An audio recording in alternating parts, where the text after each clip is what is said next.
Então, pessoal, eu queria pedir primeiro que vocês deixem o like aí. Quem não for inscrito, que se inscreva no canal, né? E vamos falar um pouco do Flamengo aí, dessas substituições tão polêmicas que o Paulo Souza fez, e vamos tentar entender o motivo de cada uma delas, né? O Flamengo consegue construir ali o 2-1 no primeiro tempo, naquele momento, né, a Católica tentando forçar o jogo mais pelo lado direito, né? O Fuenzalida, que é um lateral direito muito rápido, tenta atacar as costas do Felipe Luiz, né, e até constrói o seu gol por ali com uma sobrecarga no setor direito, né? O Bruno Henrique e o Arrascaeta ali tem momentos de dificuldade ali na transição, né? O Flamengo em alguns momentos não teve bem definida essa transição defensiva, e ali o próprio Arrascaeta, que estava aqui nesse local, não consegue fechar um cruzamento, não consegue fechar e cobrir um cruzamento, e a bola acaba entrando, né, para o Zampedri fazer o gol em impedimento. Mas o que eu queria falar para vocês aqui, eu vou falar sobre o segundo tempo, né, que foi tão polêmico. No segundo tempo, o que começou a acontecer? Né? O Flamengo acabou não conseguindo manter uma marcação mais alta, né? Fisicamente ele não conseguiu, não foi mais capaz de manter aquela marcação alta e ficou talvez um pouco confuso entre as suas propostas. Né? Era óbvio que em alguns momentos a estratégia era baixar as suas linhas e atacar em contra-ataque, como o Flamengo tinha acabado de ter 2 chances de gol, né, com o Gabriel e Age desperdiçado. Né? Assim como ele também deveria subir a pressão em alguns momentos, mas ele não conseguia, não parecia mais ser fisicamente capaz de subir essa marcação, né? E aí, como a Católica, né, utiliza muito o Gutierrez para ajudar, para suportar essa saída sustentada, ou até para se meter aqui no meio dessa saída de 3 numa segunda fase de construção, como o Gutierrez é muito utilizado na saída de bola, né, o camisa 10 do time, que joga como primeiro volante e dá essa sustentação para a saída de bola, como já não havia mais pressão nenhuma na saída de bola, o que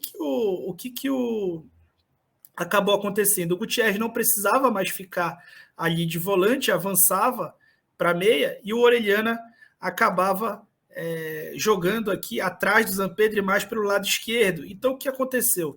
Uma sobrecarga muito grande em cima do lado do setor direito aqui do Flamengo. Então, o Gutierrez descia como meia, o Cuevas dava profundidade, o Orellana fazia também profundidade e fazia associação com eles, e ainda tinha o Parô, que é um lateral muito ofensivo, fazendo ultrapassagem. Né? Então, houve uma sobrecarga muito grande no setor esquerdo, né, do ataque da Católica e direito da defesa do Flamengo. Só que, como eu expliquei para vocês, o João Gomes, né, tinha saído para a entrada do Andreas. E qual foi a ideia com a entrada do Andreas? Né? Com bola, era fazer como se fosse um 4-1-4-1. Né? Era ter o Maia mais recuado e até descer um pouco com a Arrascaeta ali, para que ele pudesse ajudar a marcação, né, em alguns momentos, mas era ter ali com bola como se fosse um tripé aqui nesse meio. E sem a bola, lógico, né, o Andrés teria que fazer a marcação como volante, assim como o Thiago Maia faz. Só que o Andrés, ele acabou não participando muito bem do jogo ofensivamente e sobrecarregando ainda mais a transição do time, porque ele errou muitos passes e perdeu muitas bolas. Então, o Thiago Maia ficava tendo que dar suporte aqui ao lado esquerdo e até conseguia dar esse suporte. Né?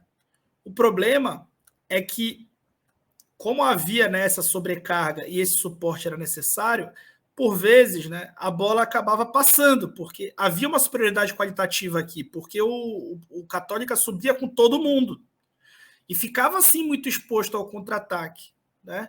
E como subia com todo mundo, naqueles momentos que você está ali com a bola dominada, está acertando os passes, você vai conectar ali boas jogadas ofensivas. Né? E aí aconteceu da bola ficar entrando muito na área e sendo bloqueada pelo Arão direto aqui em primeiro pau. Né? Direto. Aconteceu várias vezes da bola entrar na área e o time não tinha mais ali uma alternativa de marcar alto, não parecia ter gás com esses jogadores aqui, o Everton Ribeiro tendo que voltar muito, jogar muito correndo para trás, perdendo muitas bolas também, começou a errar passe, e aí o Paulo Souza tenta o quê? Ele tenta criar um contexto onde ele tente ter novamente um time para poder marcar alto, e também tem um time para poder recompor de uma forma mais segura, né? Então ele tira o Bruno, que natural que o Bruno saísse, né? E coloca o Lázaro, tira o Arrascaeta e coloca o Diego, né? E tira o Everton e coloca o Marinho. Aí a internet caiu, né? A internet do mundo caiu por um instante, né? Porque muita gente surtou. Eu achei as substituições corretas. Inclusive, nos primeiros minutos após a substituição, o Flamengo começa a subir a marcação e a fazer uma marcação mais alta, né? Só que isso dura pouquíssimo tempo, né? Isso acaba durando pouquíssimo tempo, o Flamengo consegue reter, e a ideia, né? A ideia dessa solução era justamente ter uma retenção maior, né, de bola na frente ali, né? Era ter mais bola pelo meio de campo. E aí coloca o Diego para carimbar todas, para rodar, cavar uma falta, e ele pode ser útil para isso. Não foi, né? Mas também não errou nenhum passe, o que foi raridade aí, novamente, no time do Flamengo. E aí, depois de um tempo, o Flamengo novamente volta a ser pressionado, e aí fica com a mesma situação, né? Os jogadores foram mudando, entrou o Nunes, os jogadores da Católica foram mudando, mas esse contexto continuou acontecendo, né? Dessa superioridade qualitativa pelo lado do campo aqui, com as ultrapassagens do Parô, com as associações de Cuevas, Orellana e Gutierrez e seus substitutos, né?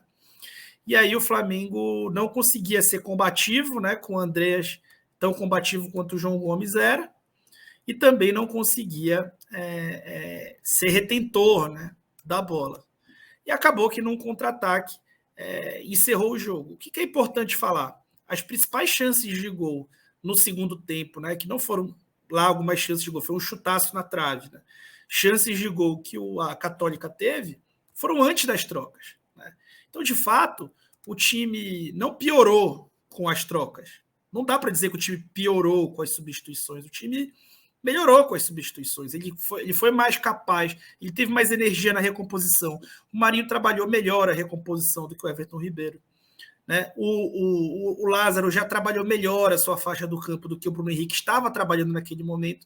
E o Diego acabou não se pagando, né? Porque ele acabou não conseguindo participar muito do jogo, apesar de não ter errado nenhum passe.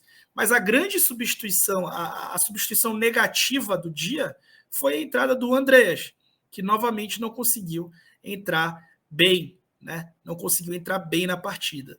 E aí depois o Flamengo acaba sofrendo um gol numa jogada absolutamente controlada, que está repleta de rubro-negros na área, e a tabela com um rubro-negro, chuta em cima de outro rubro-negro e a bola entra, né?